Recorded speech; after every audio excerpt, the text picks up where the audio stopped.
Hey there, this is Donovan Hilton. We are in beautiful Legislative Plaza. It is hustling and bustling around here. I ran into a great friend of mine, longtime friend, mover and shaker, Miss Kathy Job Anderson. She's in the building, and we're standing in front of Healthy and Free Tennessee.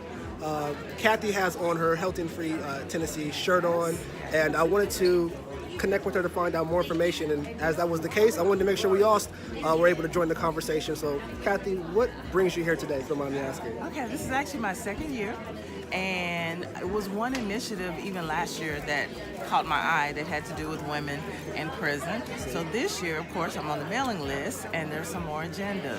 And I guess the top of our line being the less punitive damages for women, or instead of putting them in jail, recognizing that even with drugs, with the opioid crisis, that is a disease, and not just throwing women in jail. And as we just talked about, for African Americans, there's a long chain of what it affects in the community.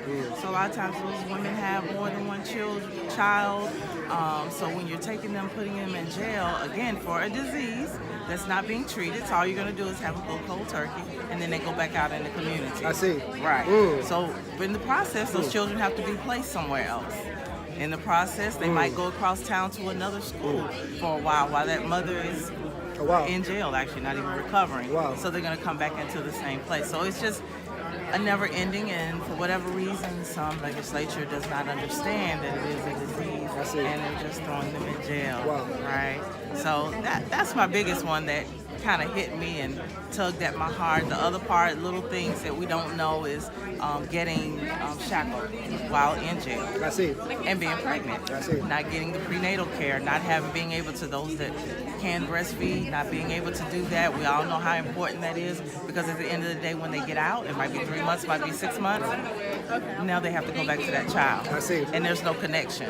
And for those of us in healthcare or any kind of psychology, we know the damage that causes. So this is really important to me, and bringing it back to our community, so we can be well informed, because unfortunately people just hear abortion and that's all they know when they hear Planned Parenthood. But it is so much more than that. Even they have a little literature here.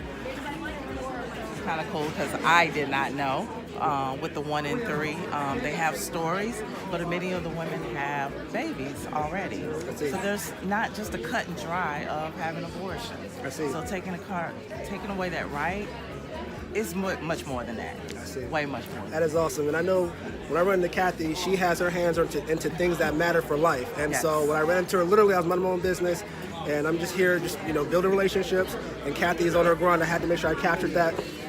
Do you have a website where folks can get more information about this organization? If not, I can find it and link it on there. So that is healthyandfreetn.org. And I'll be sure to put the link on there. Kathy, congrats in advance for all you continue to do for your success, and thank you for pouring into the community. You're behind the scene most of the time, and so people really don't know how far you go. And so I see you in all the right places, though. So I had to make sure I got this out for you. Congratulations to you as well. Thank you so much. Thank you. All right, guys, make sure you support